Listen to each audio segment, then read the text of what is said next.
เจ้าพระคุณสมเด็จด้วยความเคารพยิ่งในการนี้นะครับจักได้กราบอาราธนาเจ้าพระคุณสมเด็จพระมหาธีราจารย์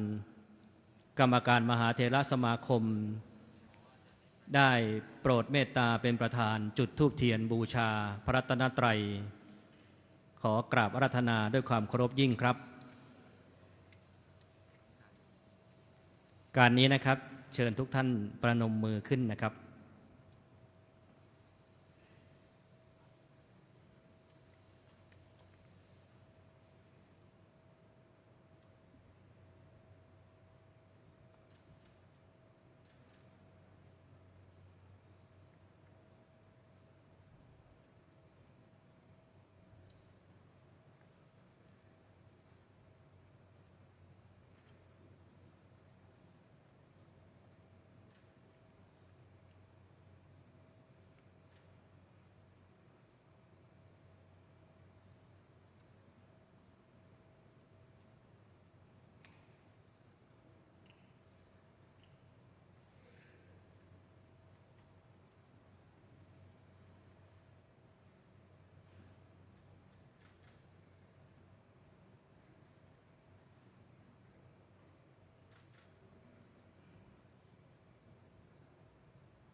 เรียนเชิญทุกท่านนั่งลงครับ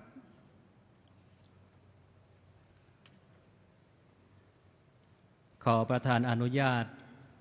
เจ้าประคุณสมเด็จพระมหาธีราจารย์กรรมการมหาเถรสมาคมเจ้าคณะใหญ่หนเหนือเจ้าสำนักเรียนวัดพระเชตุพนวิมลมังคลารามราชวรมหาวิหารวันนี้เป็นพิธีฉลองประเรียนธรรมสำนักเรียนวัดพระเชตุพนวิมลมังคลารามราชวรมหาวิหารบัดนี้ได้เวลาอันสมควรแล้วจึงขอกราบอาราธนาพระมหาสมหวังทิตะสังวโรประเรียนธรรม9ประโยคอาจารย์ใหญ่สำนักเรียนวัดพระเชตุพนเข้าถวายสักการะเจ้าประคุณสมเด็จองค์ประธานขอกราบอาราธนาด้วยความเคารพครับ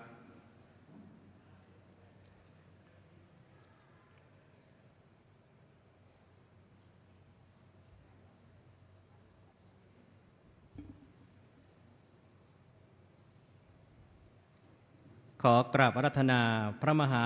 สอนชัยรัติโกผู้แทนนักเรียนผู้สอบบาลีสนามหลวงได้เข้าถวายสักการะเจ้าพระคุณสมเด็จองค์ประธานในพิธีขอกราบอาราธนาด้วยความเคารพครับ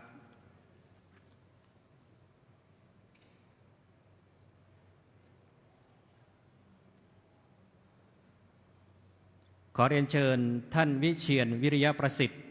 วัยยาวัจกรวัดพระเชตุพนเข้าถวายสักการะเจ้าพระคุณสมเด็จองค์ประธานในพิธีขอเรียนเชิญด้วยความเคารพครับ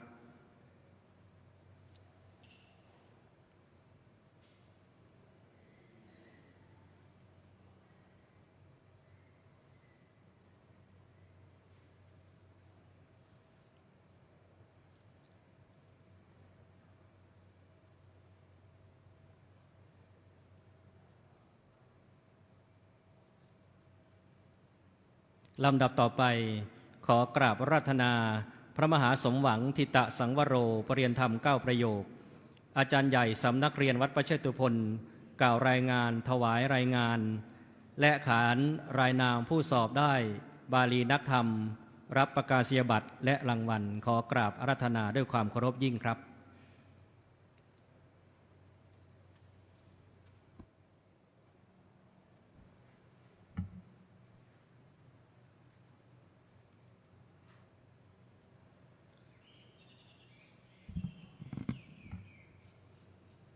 ขอประธานกราบเรียนเจ้าพระคุณสมเด็จพระมหาเถราจารย์กรรมการมหาเถรสมาคมเจ้าคณะใหญ่หนเหนือเจ้าสำนักเรียนและอธิบดีสงฆ์วัดพระเชตุพนวิมลมังคลารามราชวรมหาวิหารกล้าวพระมหาสมหวังทิตะสังวโรอาจารย์ใหญ่สำนักเรียนวัดพระเชตุพนวิมลมังคลารามมีความปิติยินดีเป็นอย่างยิ่งที่เจ้าพระคุณสมเด็จได้เมตตามาเป็นประธานในพิธีฉลองประเรียนธรรมประจำปีมอบประกาศนียบัตรและทุนการศึกษาแก่นักเรียนผู้สอบสนามหลวงได้ นักธรรมบาลีและบาลีศึกษา สนามหลวงในสังกัดสำนักเรียนวัดพระเชตุพนในครั้งนี้ โดยปีการศึกษา 2567 ถึง 2568 มีนักเรียนผู้สอบสนามหลวงได้แผนกบาลีรวม 27 รูปคนแผนกธรรมจำนวน 15 รูปรวมผู้สอบนักธรรมบาลีและบาลีศึกษาทั้งสิ้นจำนวน 42 รูปคนอันหนึ่งการจัดงานฉลองปริญญาธรรมปีนี้นับเป็นปีที่ 13 โดยมีวัตถุประสงค์ดังนี้ 1. เพื่อเป็นแรงบันดาลใจในการศึกษานักธรรมบาลีศึกษา 2. เพื่อเป็นทุนสงเคราะห์นักเรียนในด้านปัจจัย 4 3. เพื่อประกาศเกียรติคุณของสำนักเรียนวัดพระเชตุพนผลที่คาดว่าจะได้รับ 1. มีนักเรียนเข้ามาศึกษาเล่าเรียนและขอเข้าสอบสนามหลวงทั้งแผนกธรรมแผนกบาลีเพิ่มมากขึ้น 2. ได้บุคลากรที่ทรงความรู้และมีคุณภาพ 3. ทำให้พระพุทธศาสนาดำรงมั่นสืบต่อไปสิ้นกาลนาน บัดนี้ได้เวลาสมควรแล้ว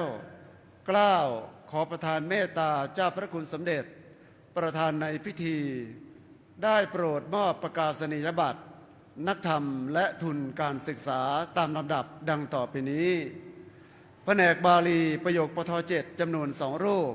1. พระมหาสอนชัยรัตติโก 2. พระมหาโยธินทิตะทีโรประโยคปท6จำนวน 3 รูป 1. พระมหาปุณณทีโร 2. สามเณรสิทธิชัยพลเสนา 3. สามเณรธนพลถิ่นรัตน์ประโยคปท5จำนวน 1 รูป 1. พระมหาสรุตทิตะเมโทประโยคปท4จำนวน 1 รูป 1. พระมหานิรุตฐานุสโรประโยคปท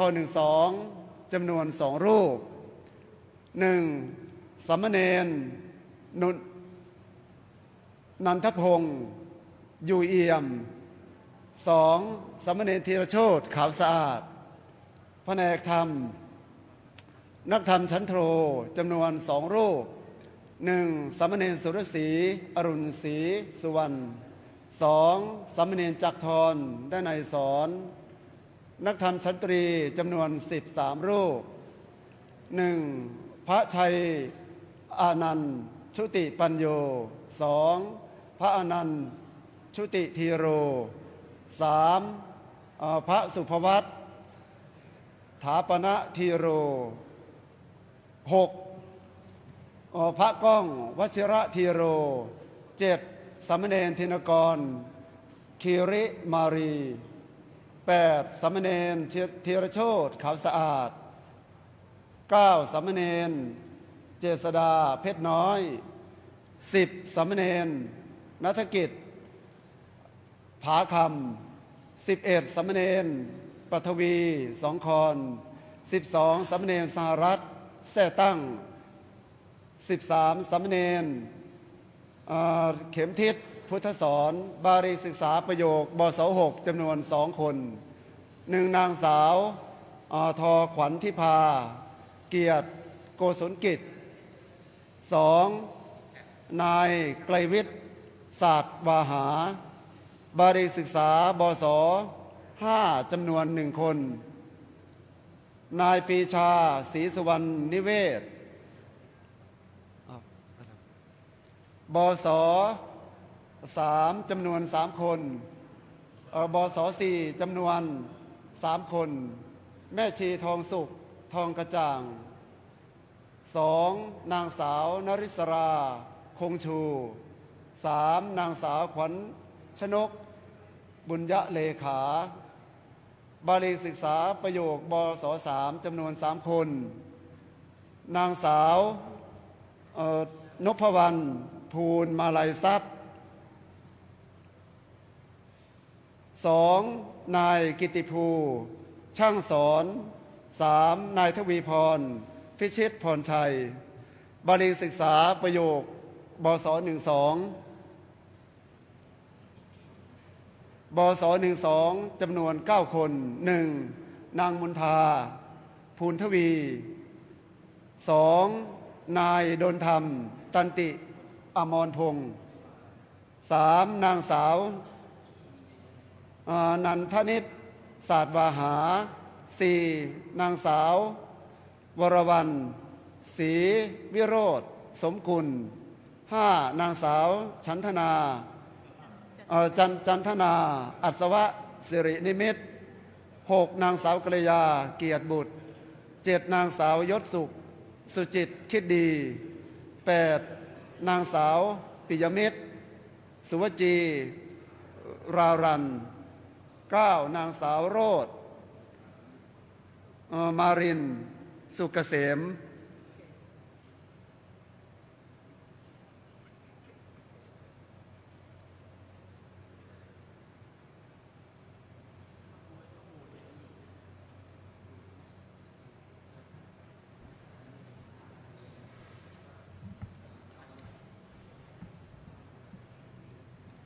ลำดับต่อไปขอประธานอนุญาตกราบอาราธนาเจ้าประคุณสมเด็จพระมหาธีราจารย์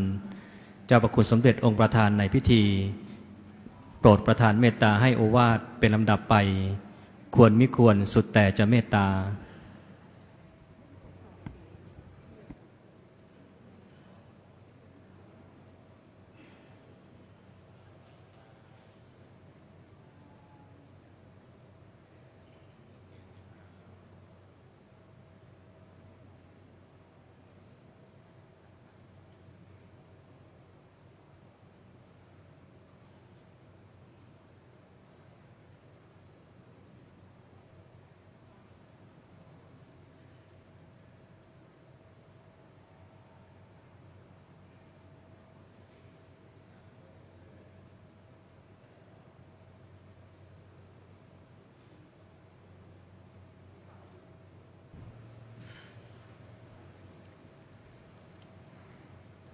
ขอแสดงกัลยาณธรรม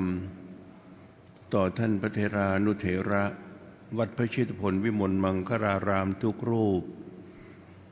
ซึ่งมีท่านเจ้าคุณพระธรรมมงคลวชิโรภาสผู้ช่วยเจ้าวาดวัดพระเชตุพนประธานคณะกรรมการฝ่ายสาธารณศึกษาวัดพระเชตุพนเป็นประธานพร้อมด้วยพระมหาสมหวังทิตสังวโรปรริยนธรรม9 ประโยคอาจารย์ใหญ่สำนักเรียนวัดพระเชตุพนขอเจริญพรท่านสาธุชนทุกท่านซึ่งมีนายวิเชียรวิริยะประสิทธิ์ใบยาวัจกรวัดพระเชตุพนเป็นต้นเป็นประธานเบื้องต้นขอแสดงมุทิตาจิตชื่นชมกับ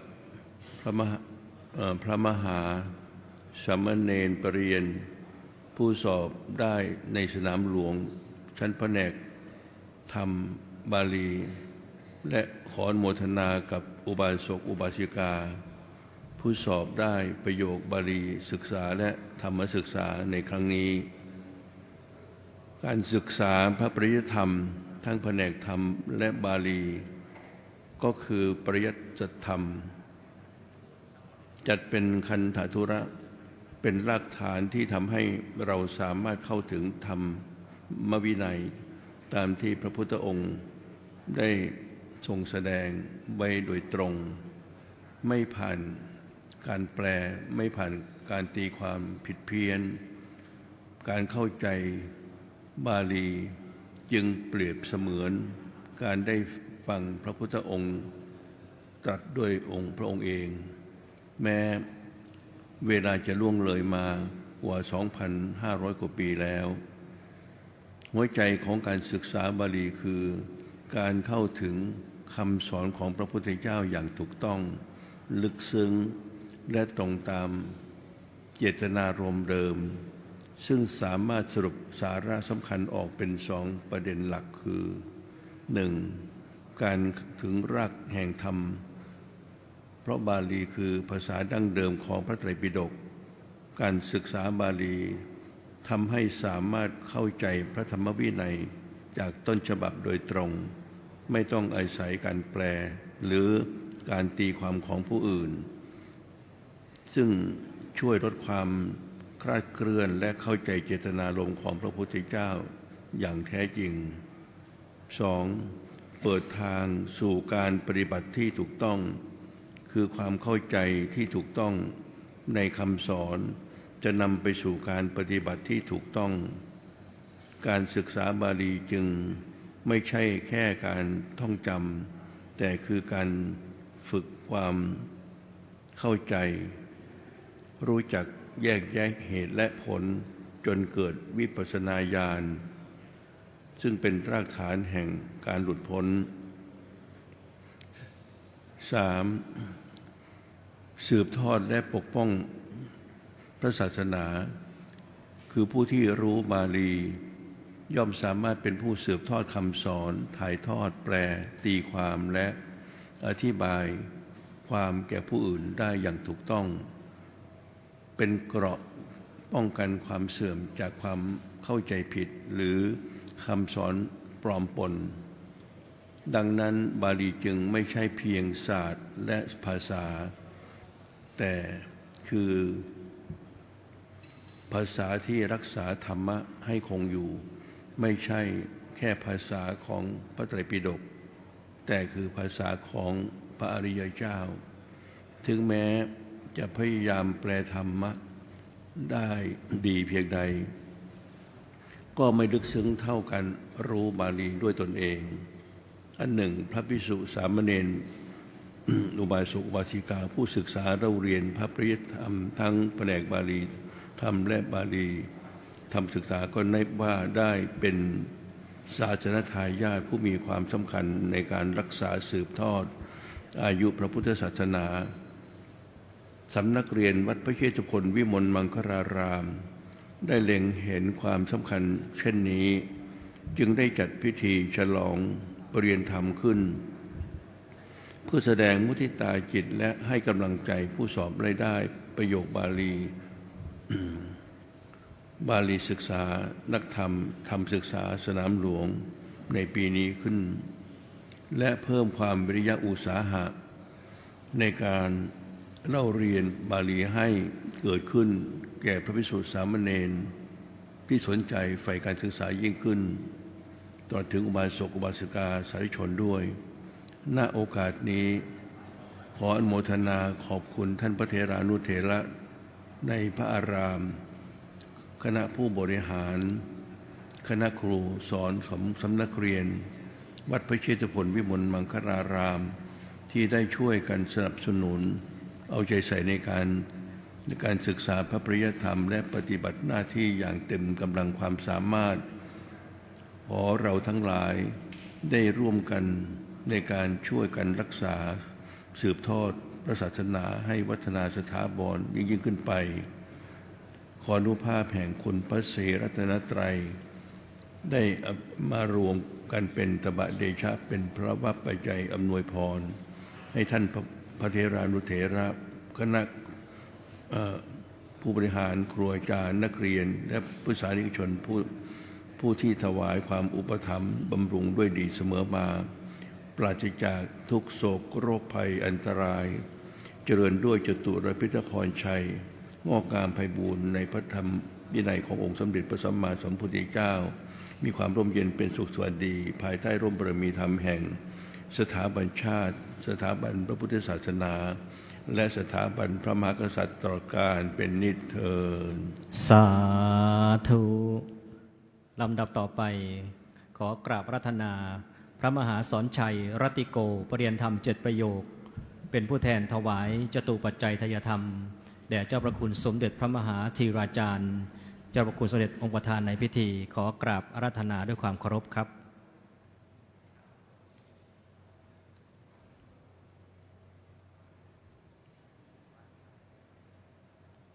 โอวาทธรรมในเจ้าประคุณสมเด็จนั้นนะครับนอกจากเจ้าประคุณสมเด็จ จักให้คติในการประพฤติปฏิบัติตนแล้ว โอวาทนั้นนะครับก็ให้กำลังใจแก่พระภิกษุสามเณรสาธุชนที่ศึกษาบาลีศึกษาธรรมศึกษานะครับและเป็นสัพพสิริมงคลนะครับแก่เราท่านทั้งหลายที่ได้มาร่วมในพิธีในวันนี้นะครับ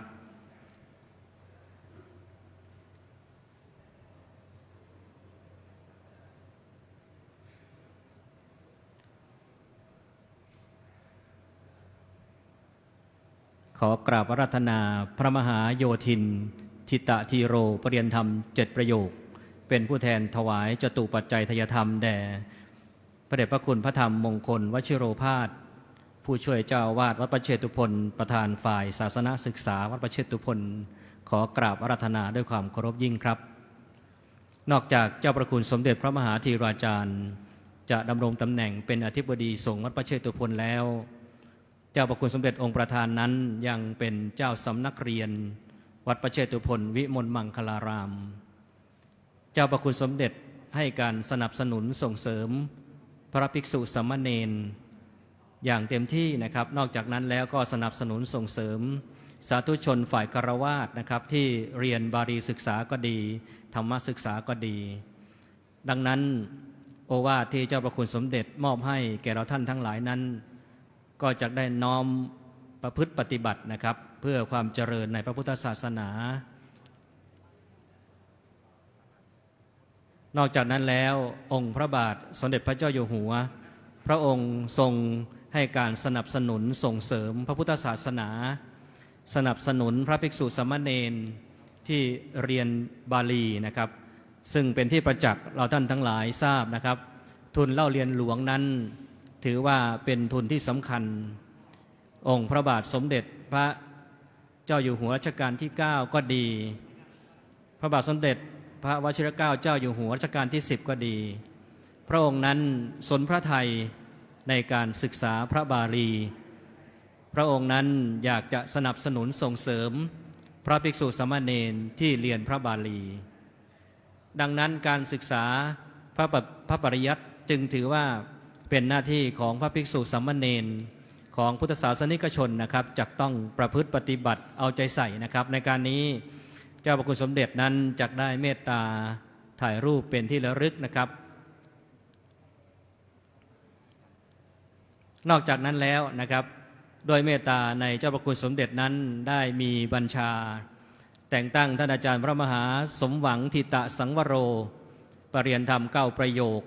ดำรงตำแหน่งอาจารย์ใหญ่สำนักเรียนวัดประเชตุพนมีท่านอาจารย์พระมหานิติทัศน์ญาณสิทธิเป็นเลขานุการสำนักเรียนวัดประเชตุพนนอกจากนั้นก็มีพระมหาเถรานุเถระได้รับการแต่งตั้งเป็นครูสอนพระปริยัติธรรมนะครับอาทิเช่นท่านอาจารย์พระครูวินัยธรกิติศักดิ์โคตมศิษโสท่านอาจารย์อีกหลายๆท่านนะครับวันนี้มาร่วมท่านอาจารย์ประจวบยุตตโยโคปริยนธรรม8ประโยคนะครับอย่างนี้เป็นต้นซึ่งท่านอาจารย์พระมหาประเชิญท่านอาจารย์พระมหาประจวบอาจารย์ประเชิญนั้นปริยนธรรม9ประโยคนะครับท่านก็เป็นครูสอนปริยัติธรรมท่านอาจารย์พระมหาศิลป์เอกัคคจิตโตนะครับปริยนธรรม9ประโยคซึ่งทั้งหมดทั้งมวลนั้นล้วนแล้วแต่เป็นคณะพระอาจารย์ครูสอนปริยัติบางท่านบางรูปนั้นสอนตั้งแต่พรรษา1พรรษา2ด้วยมีวุฒิทางปรริญญาสูงนะพอบรรพชาอุปสมบทเป็นพระภิกษุแล้วก็เป็นครูสอนพระปริยัติธรรมเลยนะครับก็เป็นที่ทราบกันว่าสำนักเรียนวัดประเชตุพนนั้นได้ก่อตั้งขึ้นนะครับตั้งแต่ปี 2453 ซึ่งก่อตั้งขึ้นโดยสมเด็จพระวรรณรัตน์เผื่อนติสสทัตตมหาเถระปริยนธรรม9ประโยคซึ่งเป็นเจ้าสำนักเรียนรูปแรกนะครับเจ้าสำนักเรียนรูปที่สองสมเด็จพระอริยวงศาคตยานปุณปุณณสิริมหาเถระและปัจจุบันนี้เจ้าพระคุณสมเด็จพระมหาธีราจารย์ดำรงตำแหน่งนะครับเป็นเจ้าสำนักเรียนรูปที่7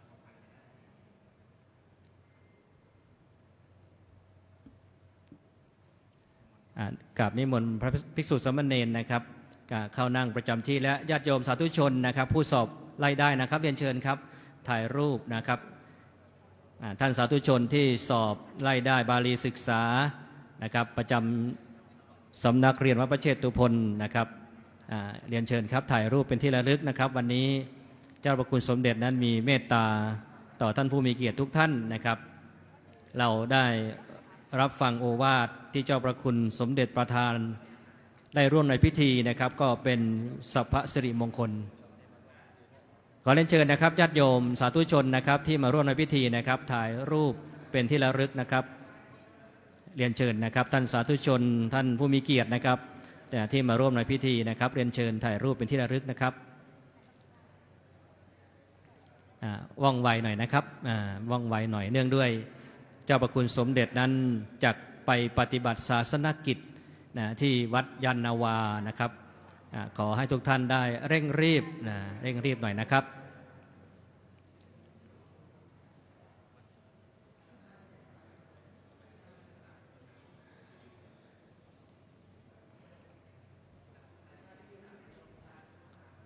ในนามสำนักเรียนวัดพระเชตุพนขอประธานอนุญาตกราบขอบพระคุณเจ้าประคุณสมเด็จพระมหาธีราจารย์กรรมการมหาเถรสมาคมเจ้าคณะใหญ่หนเหนือเจ้าสำนักเรียนวัดพระเชตุพนนะครับที่ประธานเมตตามาเป็นประธานในพิธีในวันนี้นะครับ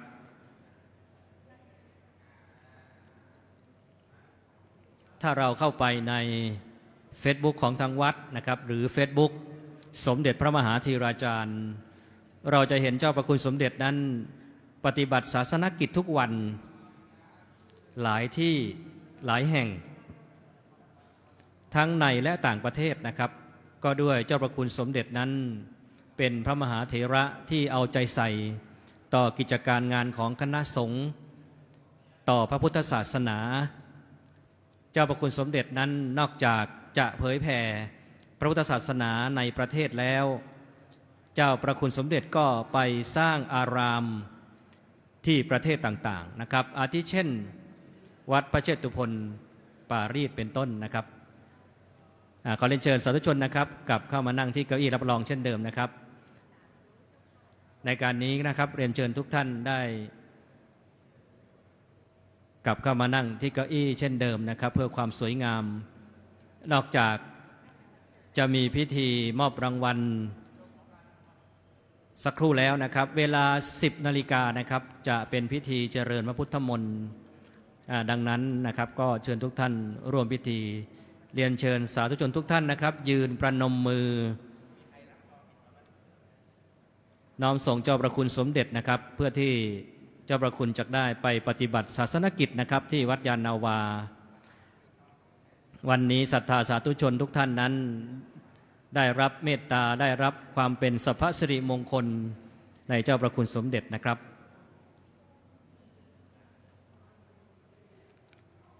เรียนเชิญทุกท่านนั่งเก้าอี้รับรองเช่นเดิมครับ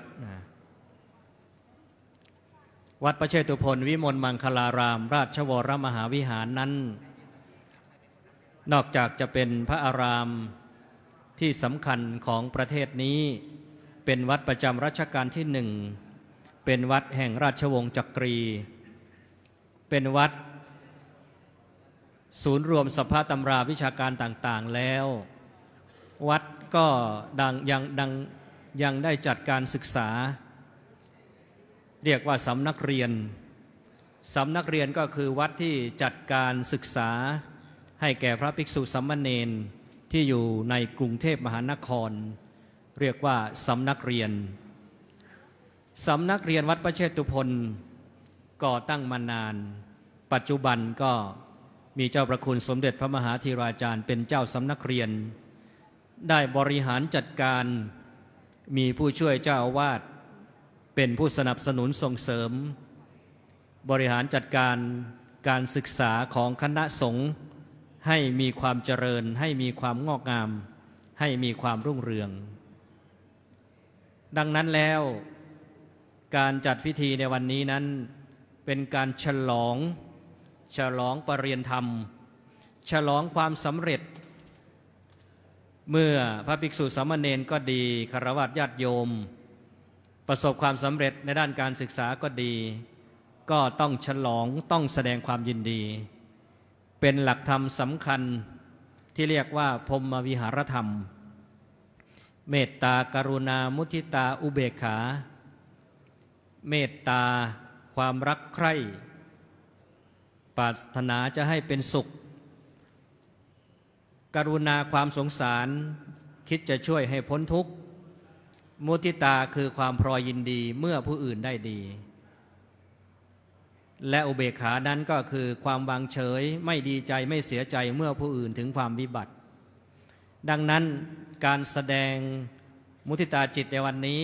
การเฉลิมฉลองในวันนี้จึงเป็นหลักธรรมสำคัญที่เรียกว่าพรหมวิหารธรรมในการนี้กระผมขออนุญาตอ่านรายนามถวายพระสงฆ์สมณศักดิ์ที่จักได้เจริญพระพุทธมนต์นะครับในช่วงเวลา 10 นาฬิกาประกอบด้วย 1. พระธรรมวชิระปัญญาจารย์ 2. พระราชวชิระปัญญากร 3. พระทักษิณคณิสร 4. พระอุดรคณารักษ์ 5. พระยานวชิรวงศ์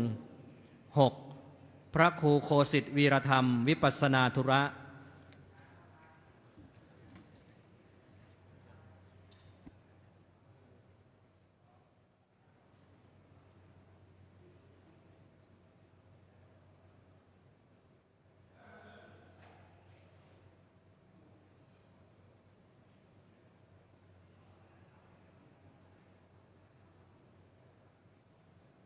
ในการนี้นะครับขอน้อมถวายการต้อนรับพระเดชพระคุณท่านเจ้าคุณพระธรรมวชิระปัญญาจารย์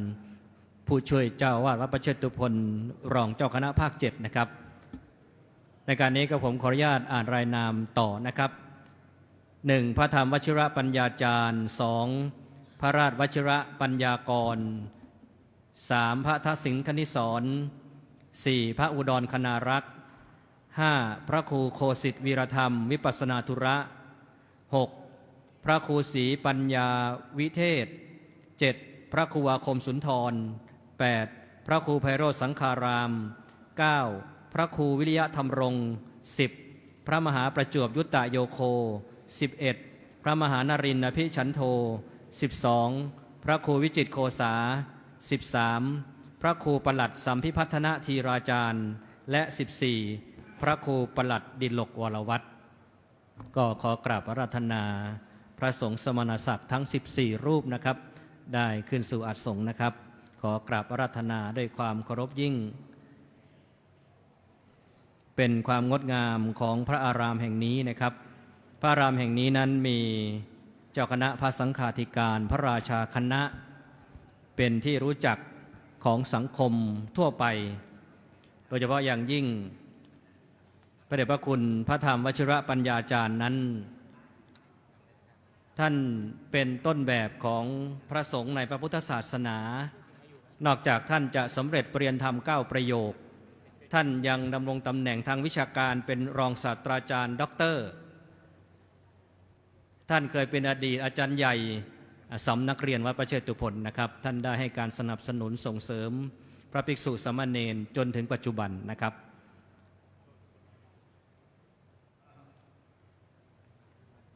วันนี้สำนักเรียนวัดประเชตุพนนั้นได้ปรารภเหตุนะครับในการฉลองปริญญาธรรมนะครับ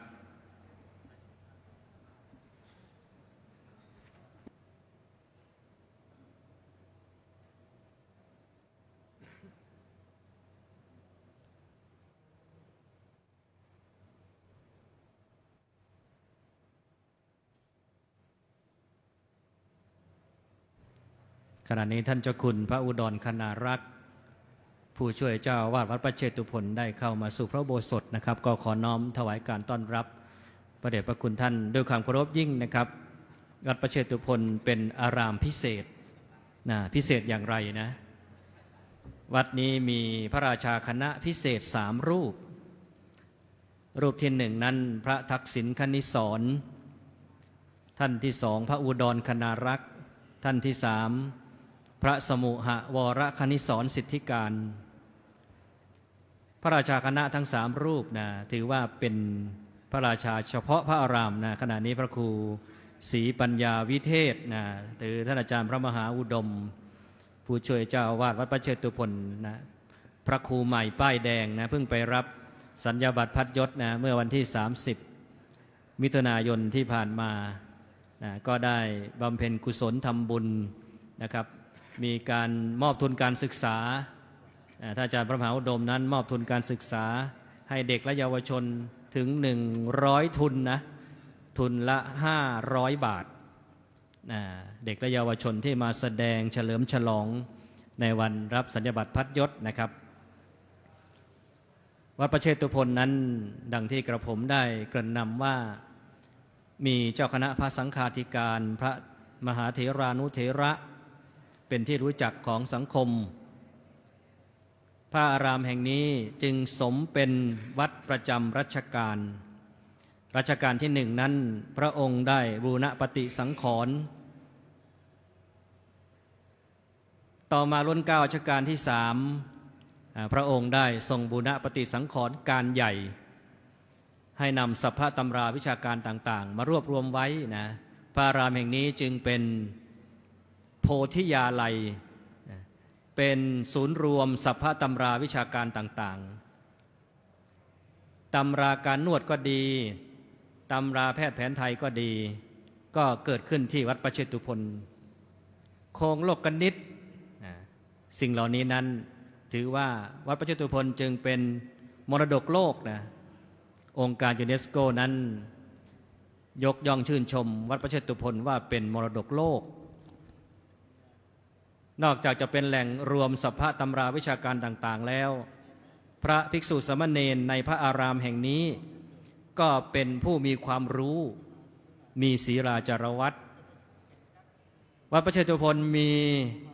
พระคุณเจ้าสอบไล่ได้ปรริยนธรรม9ประโยคตั้งแต่อดีตถึงปัจจุบันนี้ประมาณ40รูปมีนาคหลวงดังเช่นท่านอาจารย์พระมหาอานนท์โพธิเมธีปรริยนธรรม9ประโยคอาจารย์ใหญ่ฝ่ายวิปัสสนาประจำพระอารามก็เป็นนาคหลวง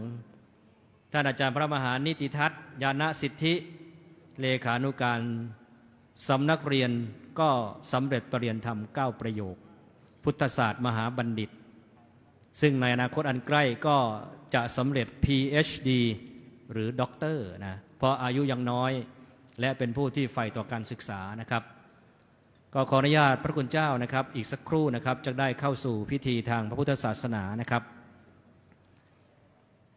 วัดพระเชตุพนนั้นได้จัดพิธีฉลองปรริยนธรรมทุกปีนะครับฉลองปรริยนธรรมทุกปี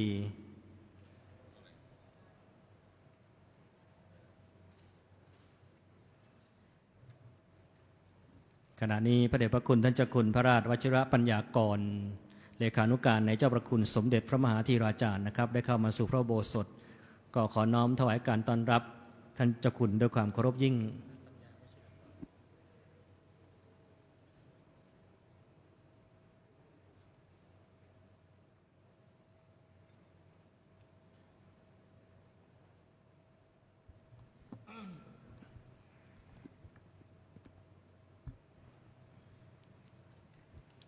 ลำดับต่อไปได้เวลาอันสมควรแล้วนะครับจะได้เข้าสู่พิธีทางพระพุทธศาสนาเชิญทุกท่านสำรวมกายวาจาใจตั้งจิตเป็นกุศลพนมมือขึ้นมะยังพันเตวิสุงวิสุงรักขณทายะติสรเนนะสหปัญจศีลานิยาจามะทุติยัมปิมะยังพันเตวิสุงวิสุงรักขณทายะติสรเนนะสหปัญจศีลานิยาจามะตติยัมปิมะยังพันเตวิสุงวิสุงรักขณทายะติสรเนนะสหปัญจศีลานิยาจามะนะโมตัสสะภะคะวะโตอะระหะโตสัมมาสัมพุทธัสสะนะโมตัสสะภะคะวะโตอะระหะโตสัมมาสัมพุทธัสสะนะโมตัสสะภะคะวะโตอะระหะโต สัมมาสัมพุทธัสสะ นะโมตัสสะภะคะวะโตอะระหะโตสัมมาสัมพุทธัสสะนะโมตัสสะภะคะวะโตอะระหะโตสัมมาสัมพุทธัสสะ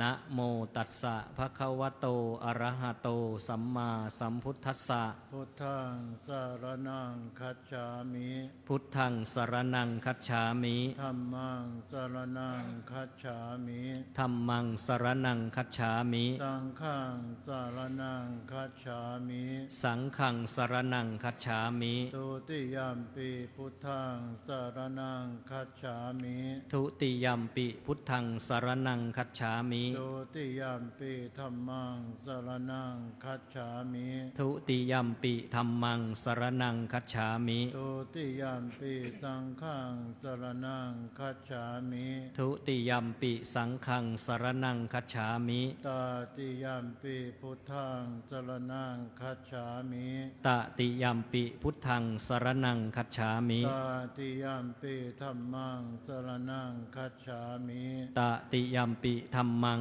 สรณังคัจฉามิ ตาติยัมปิสังฆังสารนังคัจฉามิ ตติยัมปิสังฆังสรณังคัจฉามิ ปานาติปาตาเวระมณี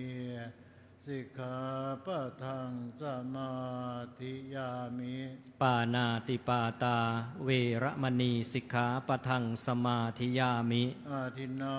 ทานาเวระมณีสิกขาปะทังสมา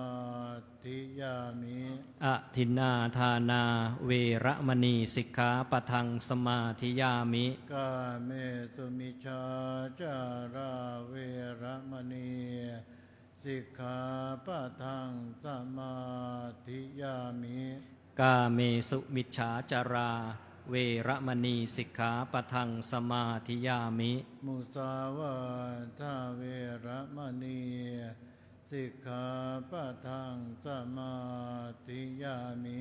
มุสาวาทาเวระมณีสิกขาปะทังสมาธิยามิ สุราเมรยะมัจจาปมาตทานาเวระมณีสิกขาปะทังสมาธิยามิ สุราเมระยะมัชฌะปมาทฐานาเวระมณีสิกขาปะทังสมาธิยามิ อิมานิปัญจสิกขาปะทานิสีเรนะสุขติงยันติสีเรนะโภคสัมปทาสีเรนะนิพพุติงยันติตัสมาสีรังวิโสทะเย สาธุวิปติปฏิภาหายะสัพพสัมปติสิทธิยาสัพพทุกขวินาศายะปริตังพรูทะมังคลัง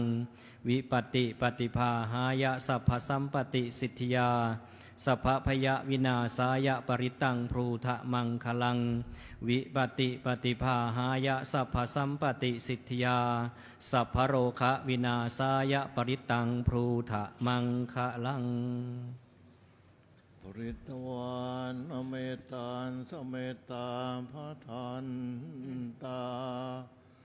อวิคิตจิตาภริตังภะนันตุสักเคกาเมจารุเปคิริสิขรตเตจันดลิเกวิมานเนทีเปรเทจคาเมตรุวนาคหะเนเคหาวัตถุมหิเคตเตภุมมาจายันตุเทวาชละทาลาวิสเมยักขะคันทัพพันนาคาติทันตาสันติเกยังมุนิวะระวจนังสาทโวเมสุนันตุธรรมสวนาคาโลอายามพระทันตาธรรมสวนา กาโลอะยามพะทันตาธรรมสวนกาโลอะยามพะ ทันตา นะโมตัสสะภะคะวะโตอะระหะโตสัมมาสัมพุทธัสสะนะโมตัสสะภะคะวะโตอะระหะโตสัมมาสัมพุทธัสสะนะโมตัสสะภะคะวะโตอะระหะโตสัมมาสัมพุทธัสสะพุทธังสรณังคัจฉามิธัมมังสรณังคัจฉามิสังฆังสรณังคัจฉามิทุติยมปิพุทธังสรณังคัจฉามิทุติยมปิธัมมังสรณังคัจฉามิทุติยมปิสังฆังสรณังคัจฉามิตติยมปิพุทธังสรณังคัจฉามิตติยมปิธัมมังสรณังคัจฉามิตติยมปิสังฆังสรณังคัจฉามิอาเสวนาจะภาลานันปันติตานันจะเสวนาปัวจาจะปัวชนียานังเอตัมมังคละมุนตัมมังปฏิรูป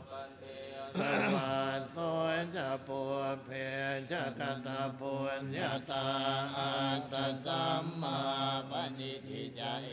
ตัมมังคละมุนตัมมังภาวุสัจจันจะเสียปัญจะวินัยโยจะสุเสหิโต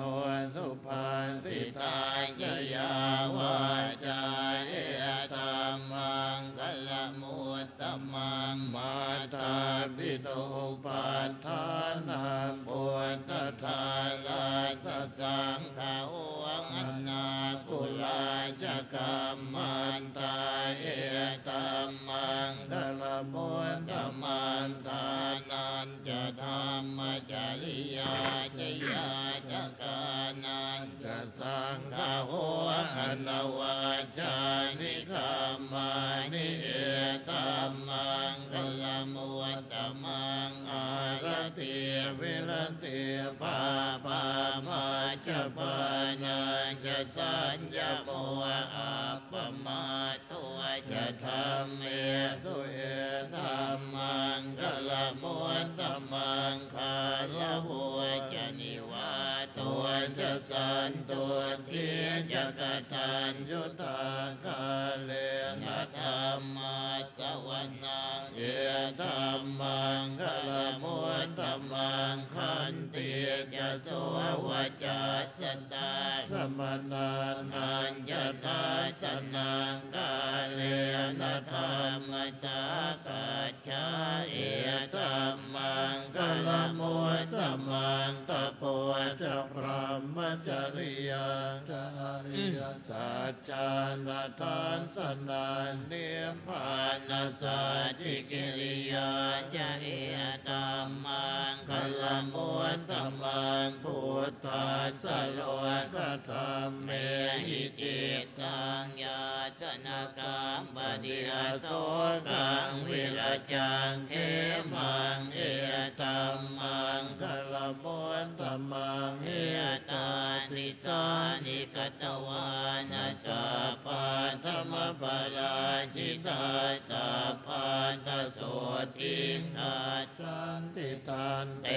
สังมังคละมุตตมันติยังกินชีวิตตังนิทวาหุลังวาสักเกสุวายังรัตนังปณิตังนันโนสมังอาทิตถาคเตนะอิธัมปิพุทเทรัตนังปณิตังเอเต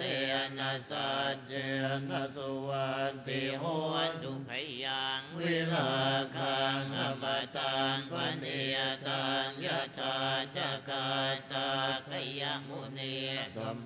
หิตัวนะเตนะธรรมเม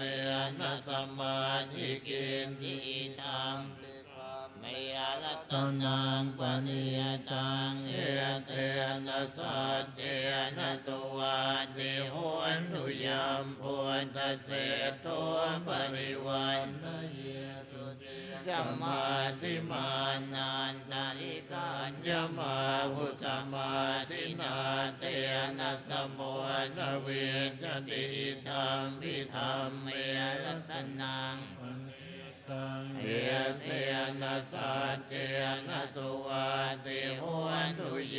ปุคคลาอันตสตังวสตาจัตตานิเตตานิยุคานิโหนติเตคาคินายาสุขตาตสาวกาเอเตสุตินนานิมหาภลานิธรรมิสังเขยรัตนังปณิตังเอเตนะสัจเจนะสุวันติโหนตุเยปุคคลาตันเฮนันเน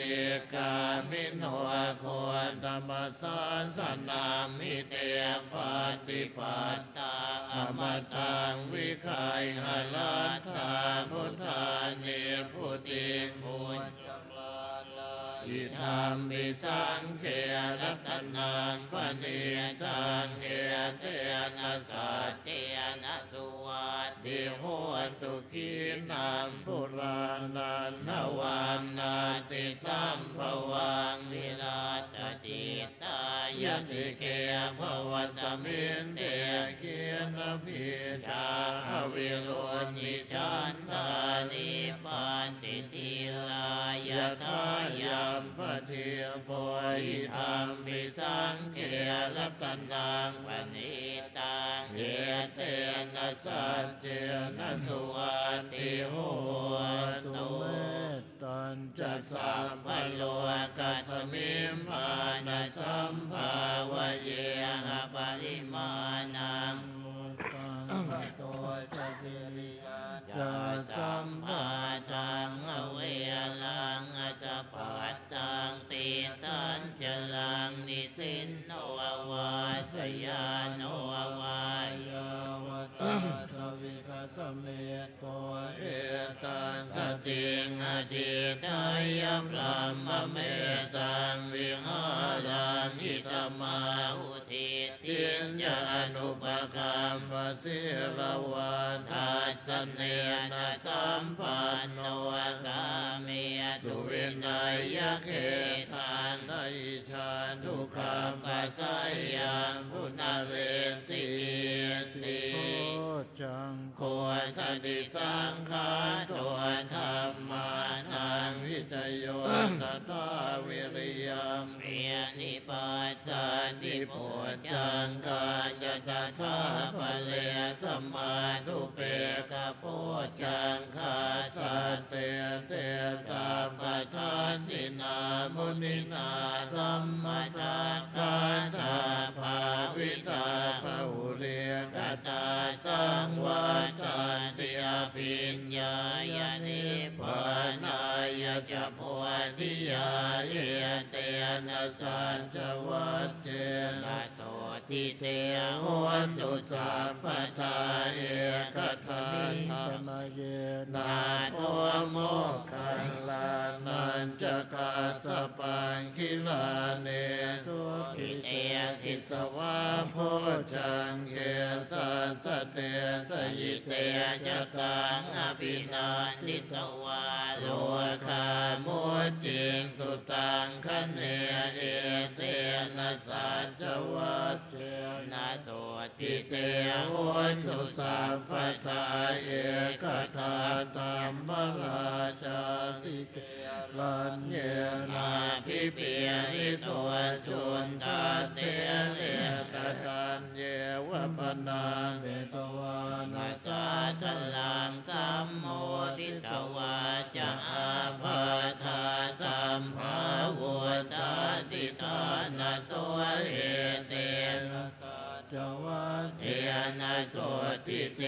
โหนตุสัพพทาปะหินาเตจะอาภาธาตินานัมปิมาเฮสินาภาคาหัตกิเลสาวปัตตานุปัฏฐิธรรมตังเอเตนะสัจจวัจเจนะโสติเตโหนตุสัพพทา สักกัตตวาพุทธ ตรัตนังโอสทังโอตมังวรังอิตันเทวมโนสานังพุทธเตเชนะโสทินานาสันตุปัสสวาสัพเพทุกขาวุปัสสเมตุเตสักกัตตวาธัมมรัตนังโอสทังโอตมังวรังปริลาหุปัสสมนันธรรมเตเจนะโสทินานาสันตุปัสสวาสัพเพพยาวุปัสสเมตุเตสักกัตตวาสังฆรัตนัง โอสทัง อุตตมังวลังอาหุนายยังปาหุนายยังสังฆเต เนนะโส ทิ ทิ นานาสันตุปัตตวาสัพเพโรคาวุปัสสเมตุเตนันทิเมสรนังอัญญังพุนตัวเมสรนังวรังเอเตนะสัจจวัจเจนะโหตุเตชยมังคลานันทิเมสรนังอัญญังธัมโมเมสรนังวรังเอเตนะสัจวัจเจนะโหตุเตชยมังคลานัตถิเมสรนังอัญญังสังโฆเมสรนังวรังเอเตนะสัจวัจเจนะโหตุเตชยมังคลายังกินจิรัตนังโลเกวิสติวิวิตัง พุทธสมันนาติตัสมาโสติภวันตุเตยังกินจิรัตนังโลเกวิจติวิวิตังปุถุรัตนังธรรมสมังอัตติตัสมาโสติภวันตุเตยังกินจิรัตนังโลเกวิจติวิวิตังปุถุรัตนังสังฆสมังอันติตัสมาโสติภาวันตุเต ทุกขปัตตา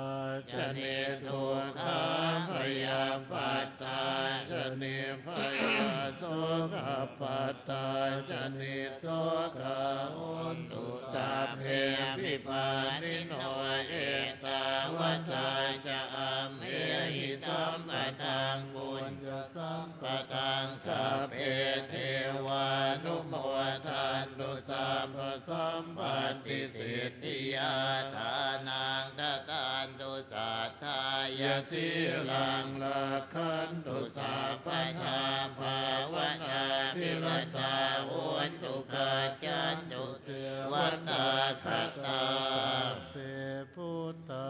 ปลาปัตตาปัจเจกานัน จยัง พลังอลังอันตานันจะเตยเทียนาลาคังพันธานิสัพพัสโส โสภะคะวะอะระ ละ หั หั น นสัมมาสัมพุทโธ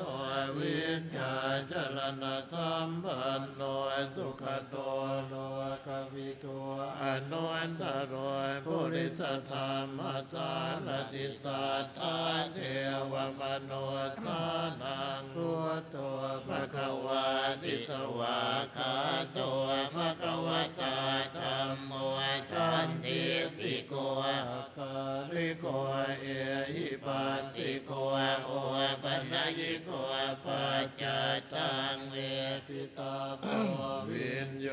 เหียติสุปฏิปันโนภะคะวะโตสาวกสังโฆอุชุปฏิปันโนภะคะวะโตสาวกสังโฆยายะปฏิปันโนภะคะวะโตสาวกสังโฆสามีจิปฏิปันโนภะคะวะโตสาวกสังโฆยะติทางตัตตานิปุริสยุกานิอาตาปุริสปุวะคลาเอียสะภะคะวะโตสาวกสังโฆอาหุนายโยปาหุนายโยทักขินายโยอัญชลีกัลนิโยอนุตตรังพุญญาเขตังโลกัสสติหุงสหัสสมพิเนมิตาสาวุทันตังเรียเมฆลังพุทธิตะโกลัสเสนามาลังทานาทิธามวิธินาจิตวามุนินตัวทันเตจัสสาภวตุเตชยมังคลานิมาลาทิเลขมพิโยจิตสาภลาติงภูลัมปนาลวะกมาขมาคาชยาคังคันเตสุตันนวิธินาจิตวามุนินโททันเตยัสสาภวตุเตชยมังคลานินาลาคิลิงขจวลังอติมาทพุตังทาวากิจักขมัสเนียวสุธาลุนันตังเมตตังพุเสขวิธินาจิตวามุนินโทตันเตจัสสาภวตุเตชยมังคลานิอุเขตคาขมติหันจสุธารุนันตังทาวันติโยชนะปะทังกุลิมาละวันตังเยเทียปิสังฆธรรมโนจิตวามุนินโทตันเตจัสสาภวตุเตชยมังคลานิกัตตวานากาศมุทลังอิวะคาปินิยาจินจายตุตกวจนันชนะกายมาเจสันเตนะโสมวิธินาจิตวามุนินโทตันเตจัสสาภวตุเตชยมังคลานิสัจจังวิหายมติสัจจักวาทะเก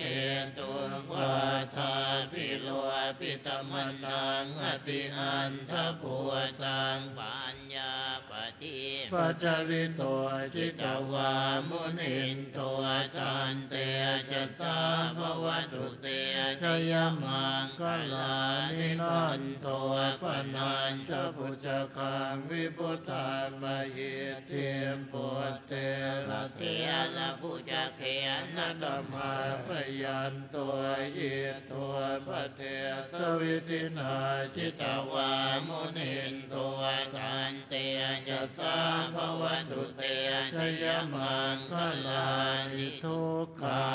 เทียติพุจเขนะสุทธาสหัสทังพรหมังวิโสสิจุติเมติภคาพิตานังยาตาคเทนะวิตินาจิตวามุนินโทตันเตจัสสาภวตุเตชยมังคลานิเอ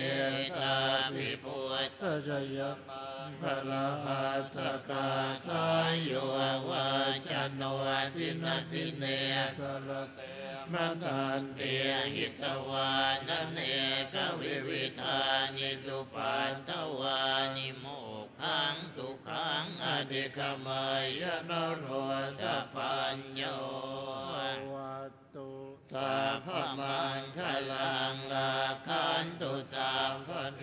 วตาสัพพพุทธานุภาเว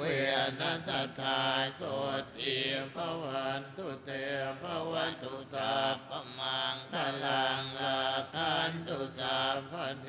วตาสัพพธรรมานุภาเวนัสสัทธา สุทิภวันตุเตภวตุสาพมังคลังลาคันตุสาพเทวตาสัพพสังฆานุอาเวนัสธาสุทิภวันตุเต สาธุลำดับต่อไปขอเรียนเชิญทุกท่านตั้งจิตเป็นกุศลสำรวมกายวาจาใจ เพื่อที่จะได้น้อมถวายภัตตาหาร และจตุปัจจัยไทยธรรมแด่พระสงฆ์สมณศักดิ์ที่เจริญพระพุทธมนต์นะครับ เชิญทุกท่านประนมมือขึ้น ตั้งนะโมสามจบพร้อมกันครับนะโมตัสสะภะคะวะโตอะระหะโตสัมมาสัมพุทธัสสะนะโมตัสสะภะคะวะโตอะระหะโตสัมมาสัมพุทธัสสะนะโมตัสสะภะคะวะโตอะระหะโตสัมมาสัมพุทธัสสะอิมานิมะยังพันเตพัตตานิสัปริวารานิภิกขุสังคัสสะโอโนชยามะสาธุโนพันเตภิกขุสังโฆอิมานิพัตตานิสัปริวารานิปฏิคันหาตุอัมหากังทีฆรตังหิตายะสุขายะข้าแต่พระภิกษุสงฆ์ผู้เจริญข้าพระเจ้าทั้งหลายขอน้อมถวายภัตตาหารจตุปัจจัยไทยธรรมกับทั้งของที่เป็นบริวารทั้งหลายเหล่านี้แด่พระภิกษุสงฆ์ขอพระภิกษุสงฆ์โปรดรับภัตตาหารจตุปัจจัยไทยธรรมกับทั้งของที่เป็นบริวารทั้งหลายเหล่านี้ของข้าพเจ้าทั้งหลายเพื่อประโยชน์เพื่อความสุขเพื่อความเจริญเพื่อความรุ่งเรืองเพื่อความเป็นสัพพสิริมงคลแก่ข้าพเจ้าและครอบครัวตลอดกาลละนานเทิน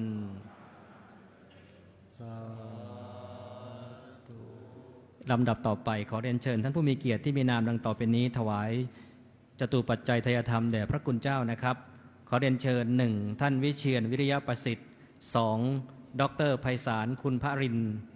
3. อาจารย์สุคนธีสุทธาการ 4. ผู้อำนวยการอโนชากิจจานนท์ 5. ท่านรองผู้อำนวยการการนิการง่วนชู 6. คุณเฉลิมพลเหมือนเผ่าพงษ์ 7. อาจารย์วรรณีเลิศพิภพพร 8. อาจารย์สุการจนาอ้นบางใบ 9. อาจารย์จารุวิทย์นันทวีโรธ 10. คุณนันทนิตศาสตรวาหา 11. คุณนพวรรณภูลมาลัยทรัพย์ 12. คุณอุศนีบุญคุณศักดิ์ 13. อาจารย์เพชรล้อมทองอ่อนเรียบร้อยและ 14. ท่านอาจารย์โสพลการพิมพ์ขอเรียนเชิญทั้ง 14 ท่านด้วยความเคารพยิ่งครับเชิญทุกท่านอนุโมทนาบุญพร้อมกันนะครับสาธุสาธุสาธุอนุโมทามิ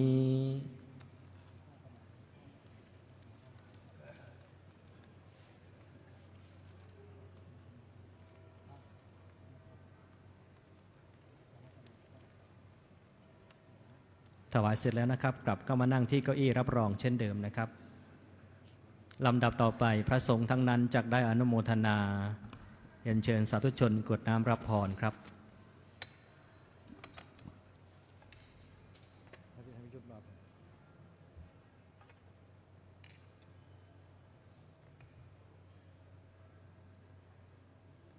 ยะถาวาริวหาปุราปาริปุเรนติสาขลังเอวะเมวะอิ โตทินังเปตานังอุปกัปปติอิจิตังปฏิตังตุมหังคิปะเมวะสามิชโตสัพเพปูเรนตุสังกัปปาจันโทปนะระโสยถามณิโชติระโสยถาอวิวันจันตุสัพพะโลกวินาศตุมาเตภวันวันตรายโยสุขีทีคายุโกภวสัพพิติโยวิวันจันตุสัพพะโลกวินาศตุมาเตภวันวันตรายโยสุขีทีคายุโกภวสัพพิติโยวิวันจันตุสัพพะโลกวินาศตุมาเตภวันวันตรายโยสุขีทีคายุโกภวะอภิวันธนาสิริสนิจจังมุตตาปัจจายโนจัตตารโอธรรมาวัฏันติอายุวันโนสุขังภาลังเตอัตตลัตตาสุกิตาวิรุณหาพุทธัสสะสะเนหะโลกาสุกิตาพุทธัสสะหัสสะเปหิยาติปิเตอัตตลัตตาสุกิตาวิรุณหาพุทธัสสะสะเนหะโลกาสุกิตาพุทธัสสะหัสสะเปหิยาติปิเตอัตตลัตตาสุกิตาวิรุณหาพุทธัสสะสะเนหะโลกาสุกิตาพุทธัสสะหัสสะเปหิยาติปิยายุโตภลันโทติโรวันนะโทปฏิภาณโทสุขัสสะตาตาเมธาเวสุขังโสอธิกาจติอายุทัตตวาพลังวันนันสุขันจะปฏิภาณโทยุญญาสวาโหติยาตยาทุปปัจจติติภวัตุสัพพมังคลังลาคันตุสัพพเทวตาสัพพพุทธานุภาเวนัสตาโสทิภวันตุเตภวันตุสัพพมังคลังลาคันตุสัพพเทวตาสัพพธรรมานุภาเวนัสตาโสทิภวันตุเตภวันตุสัพพมังคลังลาคันตุสัพพเทวตาสัพพสังฆานุภาเวนัสตาโสทิภวันตุเต สาธุกราบพระรัตนตรัยพร้อมกันนะครับอะระหังสัมมาสัมพุทโธภควาพุทธังภควันตังอภิวาเทมิสวากขาโตภควตาธัมโมธัมมังนามัสสามิสุปฏิปันโนภควโตสาวกสังโฆสังฆังนะมามิ มหากาลุนิโกอนาโถหิตายะสัพพปานินาปุเรตวาการมีสัพพะปัตโตสัมโพธิมุตตมังเอเตนะสัจจวัจเจนะโหตุเตชยมังคลันชยันโตโพธิยังโอเตสั กยานังนันติวันตโนเอวันตวังนิจโยโมหิจยาสุจยมังคะเลอปราจิตปัลลังเกสิเสปัตวิโปคะเลอภิเสกเกสัพพพุทธานังอาคัปปัตโตปัมโมทันติสุนังกัตตังสุมังคลังสุปาปันตังสุโหติตังสุขันโนสุมาโหนโตจะสุเยทังพรัมจาริสุปทากินังกายกรรมังวาจากรรมังปทากินังมทากินังมโนกรรมังปเนติเตปทากินังปทากินังนิกตวานรพันตาเตปทากิเน สาธุขอกราบนิมนต์พระคุณเจ้าตามอัธยาศัยครับในนามสำนักเรียนวัดพระเชตุพนวิมลมังคลารามราชวรมหาวิหารขอกราบขอบพระคุณพระเดชพระคุณท่านเจ้าคุณพระธรรมวชิระปัญญาจารย์รองเจ้าคณะภาค 7ผู้ช่วยเจ้าอาวาสวัดพระเชตุพนที่ได้เมตตามาเป็นประธานในการเจริญพระพุทธมนต์ขอกราบขอบพระคุณพระสงฆ์สมณศักดิ์ทุกรูปนะครับที่ได้เมตตาต่อสำนักเรียนวัดพระเชตุพนนะครับในการนี้นะครับในช่วงเวลาถัดไปนะครับก็จะได้น้อมถวายภัตตาหารเพลแด่พระคุณเจ้านะครับในการนี้นะครับก็ขอกราบอาราธนาพระคุณเจ้านะครับที่ได้รับอาราธนาในการฉันภัตตาหารเพลนะครับได้ฉันภัตตาหารเพลนะครับที่บริเวณห้องประชุมเล็กนะครับและที่พระระเบียงนะครับที่ได้จัดเตรียมไว้นะครับในการนี้นะครับสำนักเรียนวัดพระเชตุพนเป็นสำนักเรียนที่มีความสำคัญนะครับได้ผลิตพระภิกษุสามเณรที่เรียนบาลีก็ดีนักธรรมก็ดีหรือบาลีศึกษาก็ดีนะครับให้เป็นพระคุณเจ้าที่ทรงความรู้นะครับ